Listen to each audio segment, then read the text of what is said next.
નમસ્કાર, આપ જોઈ રહ્યા છો ન્યૂઝ ફોર ઇન્ડિયા। ગળતેશ્વરની વાત કરીએ તો ગળતેશ્વર મામલતદાર કચેરીમાં અરજદારોને પડતી પારાવાર મુશ્કેલીઓ જેને લઈને ગળતેશ્વર તાલુકા પંચાયતના પ્રમુખ દ્વારા કલેક્ટરને રજૂઆત કરવામાં આવી। તો ગળતેશ્વર ખાતે અરજદારોને પડતી પારાવાર મુશ્કેલીઓને લઈને કલેક્ટરશ્રીને રજૂઆત કરાઈ છે। આ અંગે વિશેષ વિગતો અનુસાર જોઈએ અમારા ખાસ અહેવાલમાં। ખેડા જિલ્લાના છેવાડાના તાલુકા ગળતેશ્વરમાં હાલ ધોરણ 10 અને 12ના પરિણામ જાહેર થયા બાદ દાખલાઓ લેવા માટે લોકોનો ઘસારો વધ્યો છે। ત્યારે ગળતેશ્વર મામલતદાર કચેરીમાં પ્રાથમિક સુવિધાનો અભાવ જોવા મળી રહ્યો છે। સમસ્યા તો એ છે સાહેબ કે આપણે આ તાલુકા પંચાયતની અંદર પહેલાં તો પાણી કુલરો બધો બંધ, આટલું 46-39 ડિગ્રી તાપમાં કોઈ આવે તો પાણીની વ્યવસ્થા નહીં, બેસવાની પંખા છે નહીં, એ સમસ્યા છે। દાખલા કાઢવામાં કોઈ તકલીફ? દાખલા કાઢવામાં તો લાઈનમાં બહુ ઊભું રહેવું પડે, ધક્કા ખવડાવે એવું કરે બધું। હાલ ઉનાળાની કાળઝાળ ગરમીમાં દૂર દૂરથી લોકો આવતા હોય છે અને લોકો માટે બેસવા માટે વ્યવસ્થા નથી કે ના પીવાના પાણીની વ્યવસ્થા છે, તો અહીં દાખલા માટે 3 થી 4 ધક્કા ખાવા પડતા હોય છે, તો પણ સમયસર કામ થતા નથી, જેને લઈને તાલુકા પંચાયતના પ્રમુખ જયંતિભાઈ રણછોડભાઈ પરમાર દ્વારા ગળતેશ્વરના મામલતદારના વિરોધમાં જિલ્લા કલેક્ટરને રજૂઆત કરતો લેટર લખવામાં આવ્યો છે અને ખેડા જિલ્લા ભાજપના ઉપપ્રમુખ તથા અગાડીના સરપંચ મિનેશભાઈ પટેલ દ્વારા પણ ગળતેશ્વર મામલતદાર કચેરીના કામોને લઈને અનેક સવાલો ઉઠાવવામાં આવ્યા કે અમારા જેવા આગેવાનોના જ કામ થતા નથી તો ગામડાની ગરીબ પ્રજાનું કોણ સાંભળશે। આ બાબતે અનેક સવાલો ચર્ચાઈ રહ્યા છે। દૂર દૂરથી અનેક લોકો અહીં આવતા હોય છે અને ત્યારે ધોરણ 10 અને 12ના પરિણામ જાહેર થયા બાદ દાખલાઓ લેવા માટે લોકોનો અત્યારે ભારે ઘસારો પણ જોવા મળે છે, તો આ અંગે પ્રજાનું કોઈ સાંભળતું નથી। આ બાબતે અનેક સવાલો હાલમાં ચર્ચાઈ રહ્યા છે। તો અત્યારે હાલની અંદર 10 અને 12ના જે પરિણામો આવ્યા છે એને લઈને જે છોકરાઓ દાખલા માટે જે દોડાદોડ કરે છે અને ગળતેશ્વરના મામલતદાર એવું કહી રહ્યા છે કે ભાઈ મારે આ દાખલાની અંદર સહયોગ કરવી નહીં, મારે 3-4 મહિના રહેવાનું છે, તો હું આ જોખમ લેવા માટે તૈયાર નથી। અને ગામડાની પ્રજા કે જેઓ એમનો ટાઈમ બગાડી અને અહીંયા ગળતેશ્વર મામલતદાર કચેરીમાં આવી રહી છે અને 4-4, 5-5 દિવસ સુધી તેમને દાખલા પણ મળતા નહીં અને વિચારાઓ ત્યાં આગળ જઈ અને પછી ઉપર પ્રમુખ જોડે રજૂઆત કરવા માટે આવ્યા છે, એને લઈ અને છોકરાઓનું ભવિષ્ય ના બગડે એના માટે મારે કલેક્ટર કચેરીની અંદર આ જાણ કરવાનો થયું। તો આપ સૌને મારી એટલી નમ્ર વિનંતી છે કે આ છોકરાઓનું ભવિષ્ય ના બગડે અને આ મામલતદારને અહીંયાથી બદલી થાય એવી મારી નમ્ર વિનંતી છે।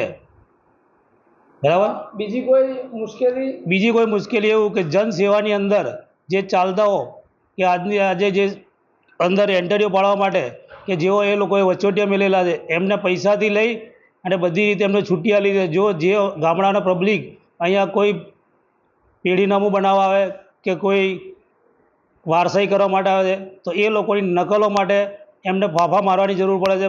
બીજું કે અત્યારે હાલની અંદર કે કોઈને એન્ટ્રી પાડવાની હોય તો એમને 3-3 મહિના લગીને અને જો વચોટિયાને લઈને જાય તેમને 2 દિવસની અંદર એન્ટ્રી પાડવામાં આવે છે। તો આપ સાહેબને મારી એટલી નમ્ર વિનંતી છે કે આ વસ્તુ જે ચાલી રહ્યું છે અને ગળતેશ્વર તાલુકા પંચાયત અને મામલતદાર કચેરીનું જે નામ બદનામ થઈ રહ્યું છે એ ના થાય એટલા માટે આપ સાહેબને મારી એટલી નમ્ર વિનંતી છે કે આવા વચોટિયાઓને અને અહીંયાથી આવા અધિકારીઓને અહીંયા ગળતેશ્વર મામલતદાર કચેરીમાં ના રહેવા દે એવું મારી તમારી જોડે રજૂઆત છે। મેં મારા પપ્પાની, મારા માતાજીની, મારા બેનની 33-3ની અરજી કરી છે જન્મ મરણની નોંધણી માટેની। આ જન્મ નોંધણી કરી મામલતદાર કચેરી ગળતેશ્વર, પણ ઇલેક્શનને કારણે અમને એવું કહ્યું કે હમણાં ઇલેક્શનના કારણે અમે બધા વ્યસ્ત હોવાને કારણે ઇલેક્શન પછી તમારી નોટિસો બહાર પાડીશું।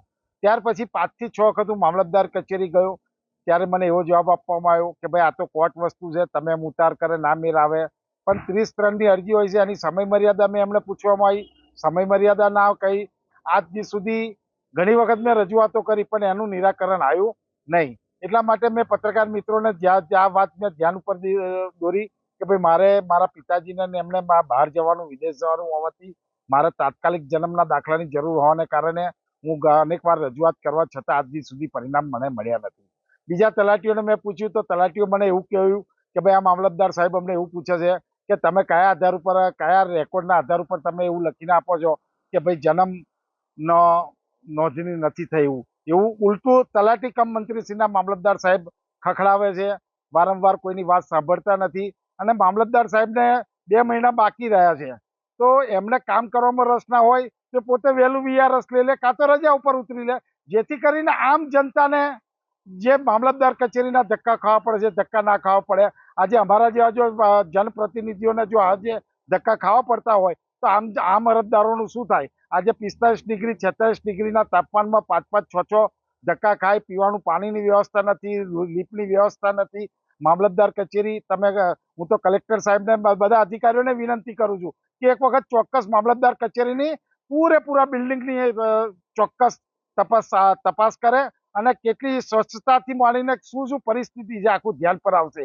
મામલતદાર સાહેબ તો એસીમાં બેસી રહેશે એટલે ગરમી શું એમને ખ્યાલ આવતો નથી, પણ જે અરજદારો રિક્ષામાં બેસીને આવે છે, તાપમાં બેસીને આવે છે, એમની વેદના સાંભળે એવી આપશ્રીને અમારી અપીલ છે. અને આ ઉજાગર થાય અને આના ઉપર કંઈ એક્શન લેવાય અને ઝડપી અરજદારોનું નિરાકરણ થાય એવી અમે આશા રાખીએ.